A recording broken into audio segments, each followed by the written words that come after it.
Hey friends, it's Matthew. I'm here. It's Saturday morning.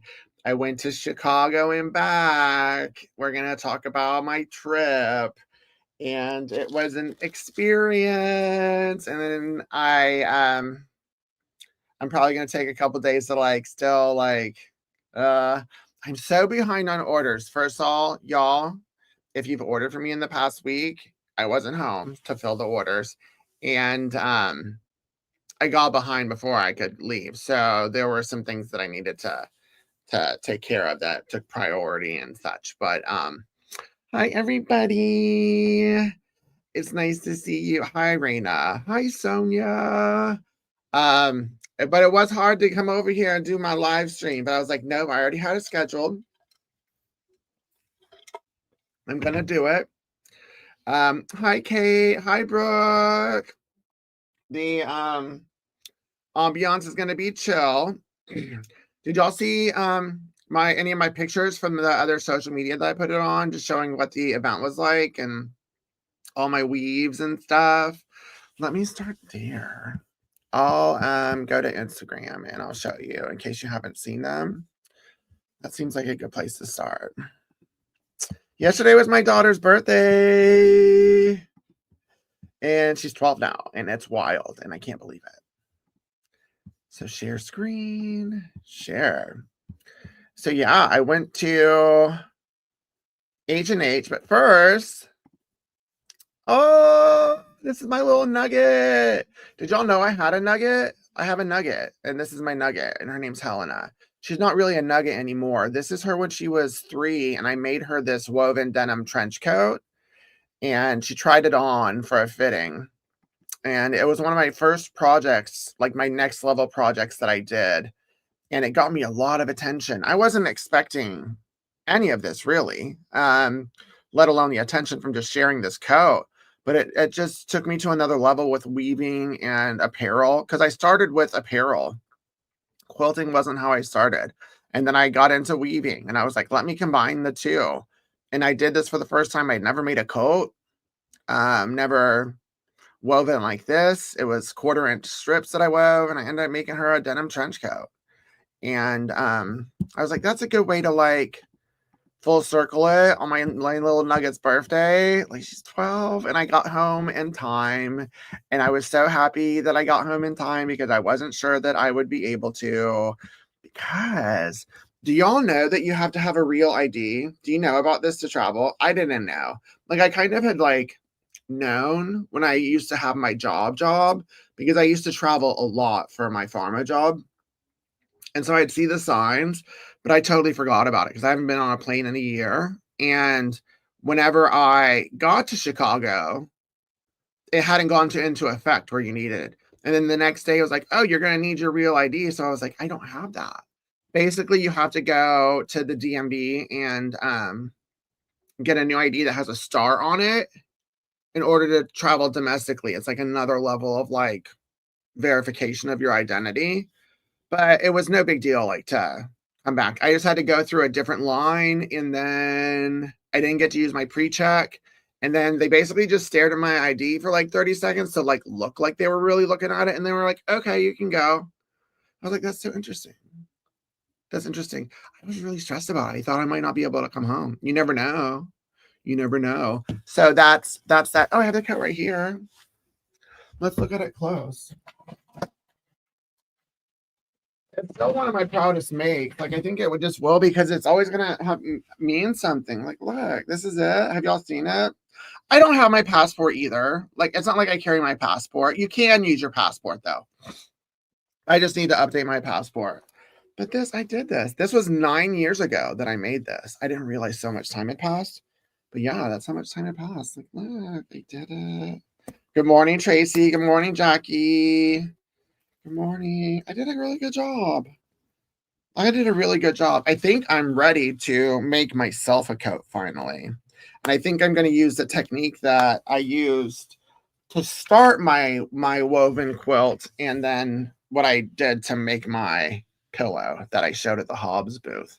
And I am so glad that I didn't like wreck myself to make this like insane quilt because it was not necessary. I prioritized correctly and I put it out on the internet. Do y'all think that I can make this quilt? I love that so many of y'all thought I could, but there was no way in heck that I was ever going to be able to finish it. And I realized that like a half a day into it, that I was like, oh yeah, that's not going to happen. I did these 2 panels. Lovely. Like I did these 2, which are really pretty. And I did the technique, but I was like, I don't want to rush through it because there was a lot more steps than the last time I made a woven quilt, because I stuffed interfacing in each of the tubes, and then I like top stitched like the edges of the tubes too to make it double-sided. So these are 2 of the panels from the actual quilt. Did I stop sharing the screen? Stop screen. I did it. But this is going to be so pretty. So I decided I'm not going to do that. And I switched to a pillow halfway through. And I'm glad I did because I used some of the other colors of the yarn dye, because I'm using the original 15 for here from this Vigo Space Size, but I wanted to use this. So this was a quilt that I did, same technique, just with smaller panels. And I just did a double-sided sashing here. So it is double-sided, but since it's a pillow, you see, I'll show you on the inside. It's double-sided. Like I could turn it inside out, and it could be like, if you want binding on it, then you can see it one way. If you don't want binding on it, you can see it another way. But it's totally double-sided. I'll show you. But don't look too close because I didn't have time to hand sew the inside, and I glued it. But see, you get double-sided it. It's double-sided. Let's flip it back over. How many panels did I get done, Michael? I got done 2. I got done 2 panels because I was in and I went as fast as I could. I got a lot of the tubes done. I got a lot of the tubes done, but once I realized the extra steps and that like I was getting sloppy, I was like, I'm not gonna try. And it's like, for what purpose? And that's where my training and my like my therapy and everything is like helping me realize is that it's like, what am I like? I'm not getting paid and get paid to go. It's not gonna like help me sell more needles. It's not gonna do what I need to. So I was like, yeah, let's stop. And really, I decided to design my Pride collection instead of doing it. And I'm so glad, because the reason I did that, I was like, oh, that's money. I need to do that. I hope I write another weaving book. I hope you write another weaving book with projects like the quilt and a jacket now that your tool is going to be released. I'm going to, Terry. I absolutely am going to. The publisher did want to talk to me, but I told them I need to talk to them about some stuff. So we'll see if it's with them or if I self-publish. But absolutely, this is, now that my tool is going to come out, I want to write another book that's just me, that are projects that I want to do. I want to next level them. I want to show people how to make quilts out of it. I want to show people how to translate that into apparel and where to use it in apparel, where it'll look cute. And just other techniques that haven't been like shown in my original one. And so that's definitely coming once I get like into all this fabric shop stuff, then I'll start writing it. But really, it's like my tool. Once it's in y'all's hands and once it's in my shop, like actually in my shop, then I'm going to be weaving like a storm because I'm just like so proud of it. Look, y'all. I got to see them with my logo on it. Can you see? Like, this is what it looks like with my logo on it. That's so cool. Oh, Tracy, I'm doing it. Look at us. Tracy, we were totally connected in the universe. See, these are my weaving tools. They're the mixed weavers. They're made out of metal, and they're a gunmetal metal. And anyone who held them, they were like, oh my gosh, I had no idea. Because you can't really tell that they're how different they are until you see them. Because they're made with metal, they are hella sturdy. They're not going to bend. They were able to be made a lot thinner. I don't know if you can tell how thin this is. But like, I gave them my dream dimensions of what I wanted it. It's a little bit longer. It's a little bit thinner. It's not, there's not a rough edge. So the edges are smooth and like, it just glides through there so great. Oh. Howdy. Howdy, Catherine. How did I do with my boundaries? For the most part, good. Do you want to talk about it? Yeah, so the event. Mm. They do get thinner at the point. So it's like they get thinner this way. Oh, I'll show more with this one. They get thinner this way, right? So it starts here at the dent and then it narrows down here. And then this way it also gets thinner. It actually curves up. So where the logo is, it curves up a little bit so it doesn't get caught on that bottom strip. Oh, sorry. Michael, there's your question. And then during the third layer that I flip it this way so it doesn't get caught on the top strip. Yes, you want to hear. So boundaries. I did great. I think people were shocked. On a funny note, it was really funny watching like a couple CEOs like run away to avoid me. That was like, oh, interesting. Okay, so you did know I was talking about you. That's really cute. Interesting. Because I wouldn't have a problem because me saying that I don't like something or certain behavior was not okay does not mean I have beef with you. It doesn't mean that like we have like conflict. It just means that there was something you did I didn't like. I can still talk to you and like let you and like if we wanted to talk we could talk another time. It's just weird that so many people would rather not so many would rather just do all that than resolve it. Like come to me and talk to me about it. I think it's because these people know that I'm right and they don't know how to handle it. And that's been my issue with all this mixing. When I was Mr. Domestic, Mixed Domestic, all of it. I think a lot of these companies know that everything that I said was always right. The way I said it, that's what I've apologized for. I shouldn't have done it the way that I did it whenever I was dissociated and dysregulated and really emotional on the internet. But nothing I said was wrong. I called out the right people. I did the right things. And I think they want me to apologize for that because I disrupted stuff. And it's like, no, I'm a disruptor. Don't you know that about myself? Because I want things to get better. And they don't want to deal with that. So a lot of them are like waiting and seeing how other brands connect with me and how things do before they jump on board again. But it's like I don't think they understand that I actually built my own table. Like I didn't I'm not waiting to go join their table again. I've built my own table. I have a community of 1.4 million like people all over social media. Like there's a lot of buying power here and I use my influence for good and it's not all about buying my stuff. It's about our values and stuff. They just don't understand that. And I think that throws them off. Like my biggest challenge that I had there. Oh, hey, Dallas. There was people questioning how I did this, like how I did this, my tool, because I partnered with Brewer and it's exclusive through Brewer. And they are the only distributors that can distribute my tool. And I don't care about that. Like it does, I don't, because now shops they have a way to go get my tool if they want to get my tool. Because I've been asked for the past 2 years, where's Wefty by so many shops, and so finally now I can be like, here's a place you can go get it. It's no big deal. Y'all can get it from me. Shops will carry it. There's distribution worldwide. Like there's nothing else that I need. And this is a company, in spite of all of those people in the back just waiting to see. They saw me. They saw that like how important I was in the industry, not just from a following, but from like my presence, how my visibility is really super important. And wanted to do it. Also saw that it was a differentiator, and I'm in a 3-year contract with Brewer to develop multiple sewing and quilting notions. And yeah, is it exclusive with them? Yeah, but these are my tools. They're mine. This is mine. I own it. I designed it. I designed the packaging. The mixed weaver is branded under me.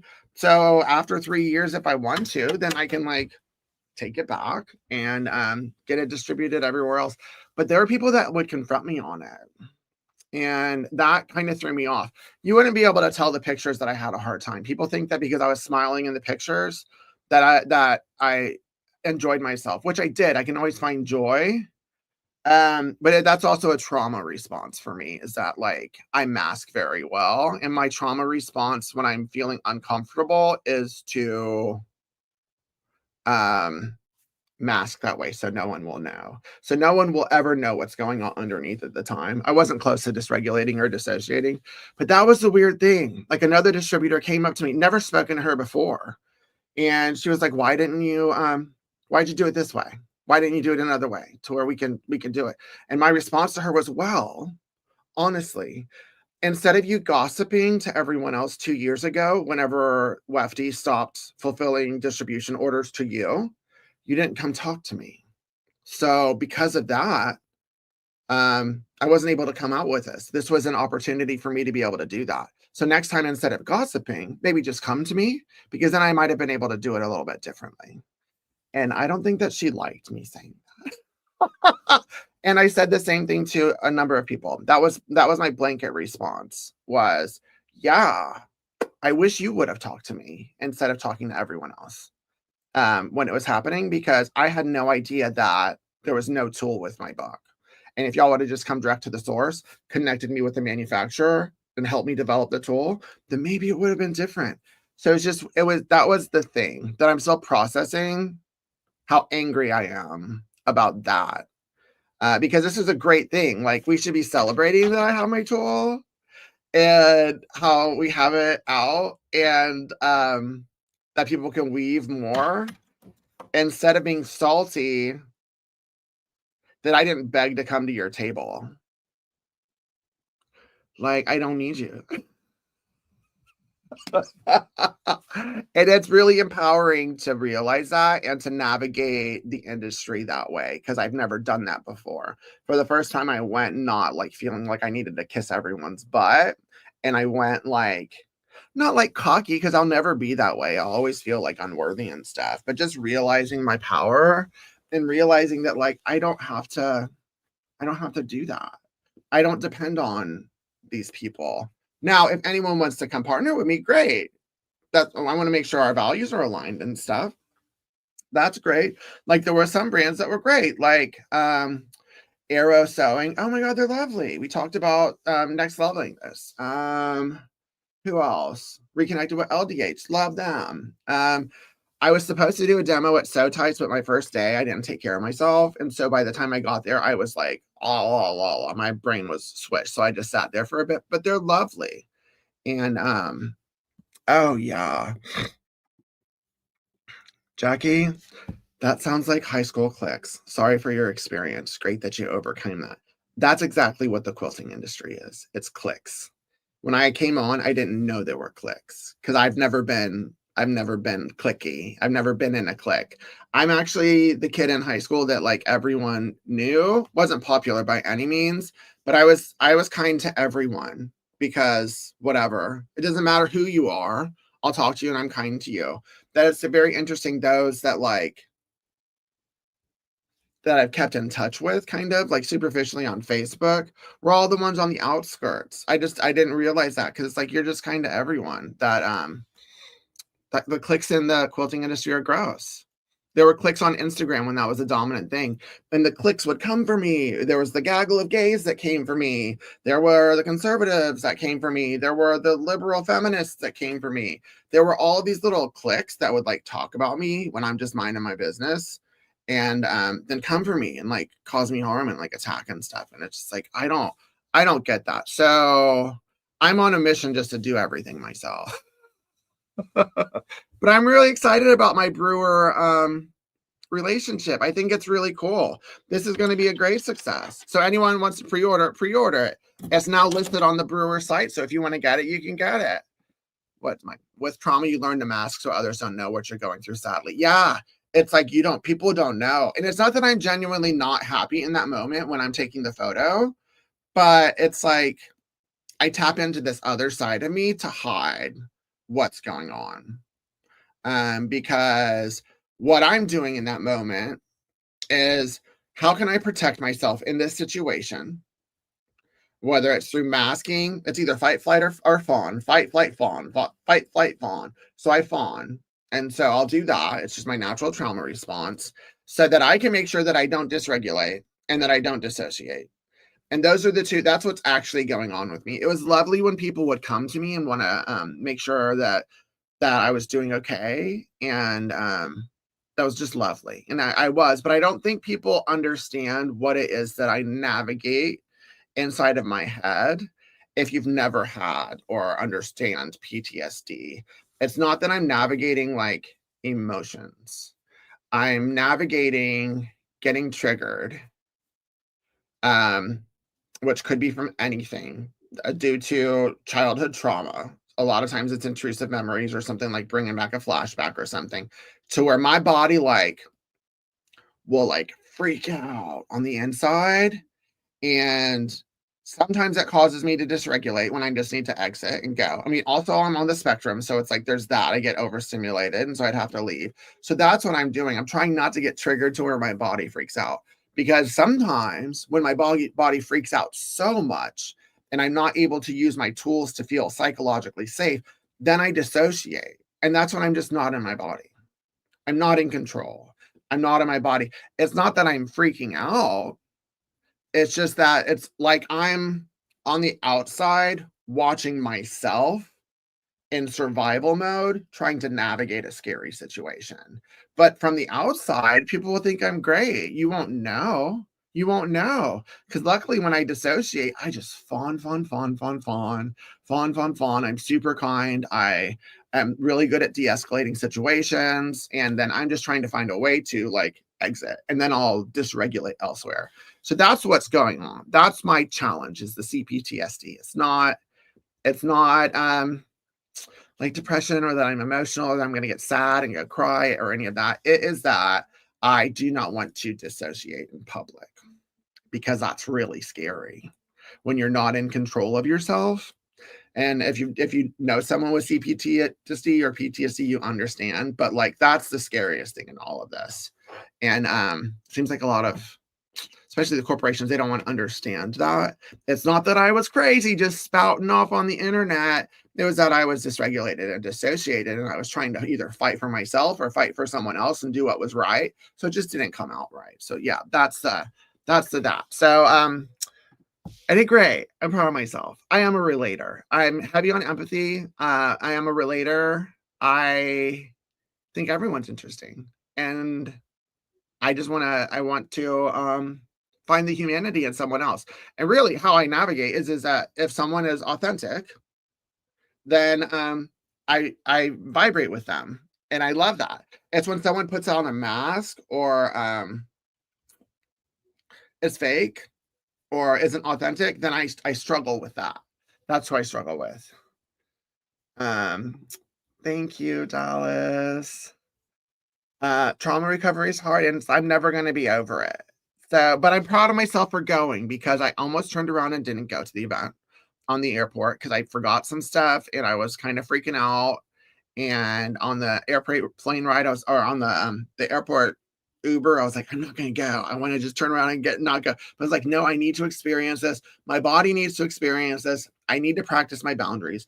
I need to know because this was a test that I was honestly building up to endurance wise. That's why Brittany and I were going to small events locally to know how my body responded and then like how my body responded after and how long the recovery was. And so I was building up my endurance to that. And so I was like, I needed to know that. I needed to know what my body did and how I handle it and how many days it's going to take for me to recover because then I can make plans and like have booths and have events and start doing in-person things more. So that's it. And if y'all don't understand anything I'm saying, I understand. It's different. PTSD. It's different. And it sucks. It's really hard. It's really taken over my life. And what made everything worse was that last week and the week before, as I'm preparing for this event, my disability attorneys reached out because it's coming to the appeal because I got denied initially for long-term disability. And so I hired attorneys and the appeal is coming up. So they needed statements from like my spouse and Brittany, and they weren't able to get a hold of my psychiatrist. Finally, she did respond. but it's like I had to re-engage with the disability process and then go through everything I experienced a year ago and relive it.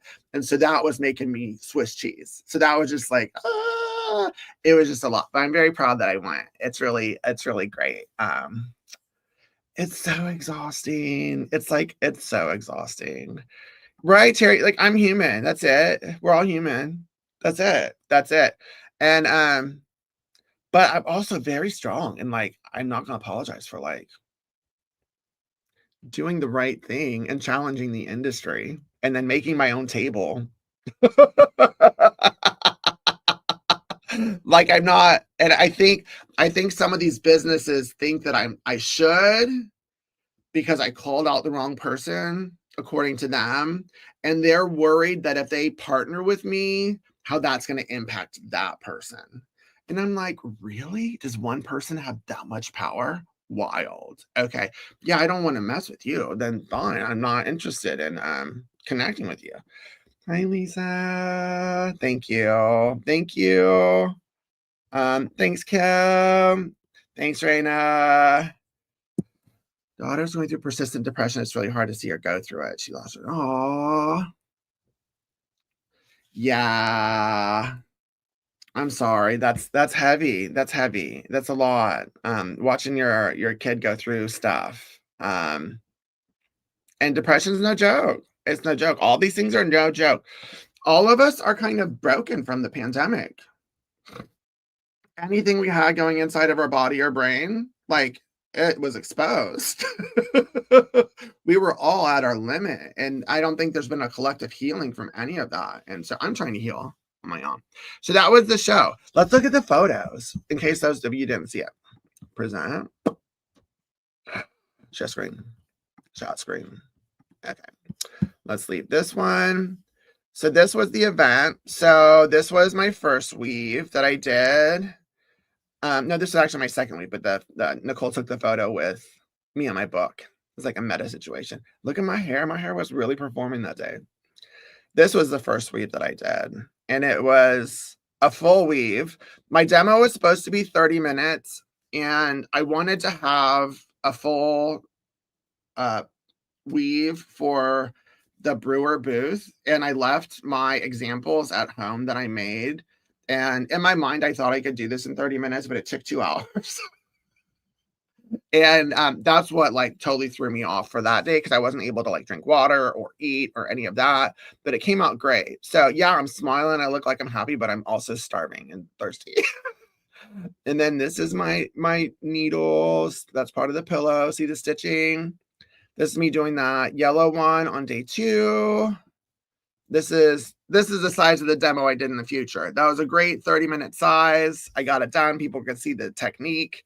Those were woven stars. It's so interesting how it's so interesting seeing it this way because the intent was for the khaki to be the border of the star.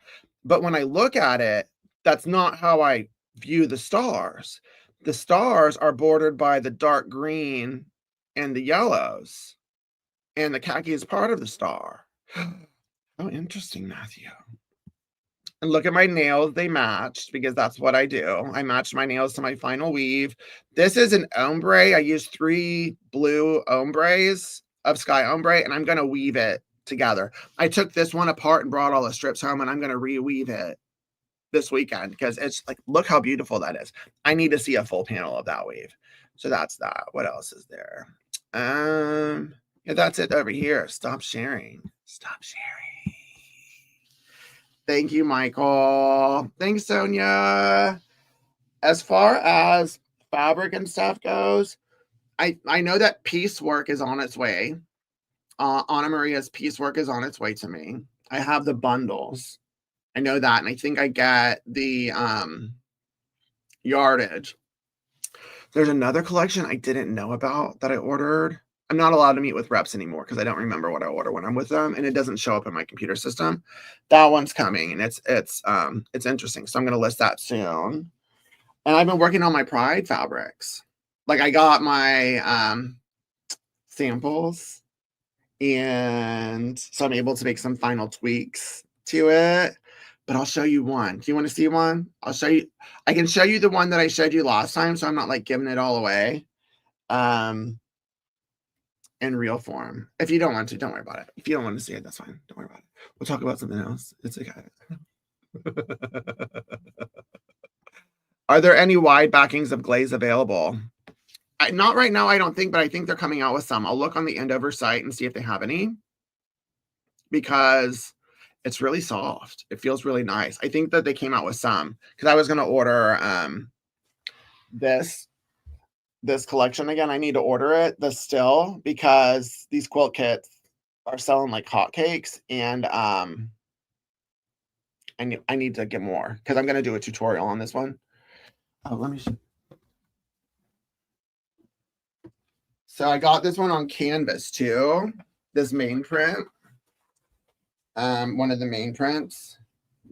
And so I'm doing a large scale and a small scale of this one. This is the large scale on canvas, which I'm going to make a bag out of. And I was just blown away at how it really picked up on all the details that I did. And just like how it really looks. There's a little bit too much sheen. It reads darker than that. But oh my gosh. This is going to be so pretty. I can't wait to get this out. But I do need to finalize it. So I'm going to have a small and a large scale of this one. There's a lighter version of this. There's like a new, it's basically like I re-envisioned my original Pride collection with the skills that I have now, and me not needing to worry about whether my manufacturer will still want to print it. Because more often than not, they're all going to worry about upsetting a certain demographic. And I'm not. Because it's important for us to have our messaging and visuals and feel empowered through quilting and fabric the same way that anyone else would. And so that's where I landed with the show that I went to. H&H was great. I didn't get to see everyone that I wanted to, because I had to take care of myself day 2. So I just did my things and then left. And I left there more empowered than ever to continue building on my own. And with y'all's support, I'm doing it. I started with my fabric shop. Like, yeah, I've talked to design manufacturers about signing, and I'm not at a place where I'm even ready to consider that, because I need to know my aesthetic and style a little bit more. But now that I've designed this, I'm like, I don't want to feel the feelings of that. I need to look through the lens of, is this going to upset those people who actually wish to cause me harm? I don't want to think that. And it's not that difficult to find a printer, and it's not that difficult to find a manufacturer. So probably what will end up happening is long-term, I'll build my own fabric manufacturing company, to where people can truly be inclusive and truly have the vision that they want to. I'm really inspired by what Free Spirit is doing right now. They have some queer positive collections coming out this summer that I'm like blown away by. I can't wait to share them. And that's what I'm going to do. Like, if you're on TikTok, TikTok's telling us how to connect to the manufacturers. We know how to do it. And so if you're a manufacturer out there, I mean, I can't right now, honestly, do any notions, but fabric, like, hi, to where I can do it on my own. But I'm not ready for that. And ta-da. So check out my shop, buy my things. If you don't have the tools yet, they're on pre-order. If you are a shop, then you can get this through Brewer. And let me ask this. Is that for sale on your website? Pretty sure my kid needs a jacket, bag, quilt, and everything for them. Not yet, Barbara. I'm in the process of fine-tuning it. And I haven't finished fine-tuning the collection and making sure that it's cohesive. And now that I have my samples, there are a couple tweaks color-wise that I needed to do. That one was fine. Like, that one actually was perfect. I was, like, shocked how perfect it was.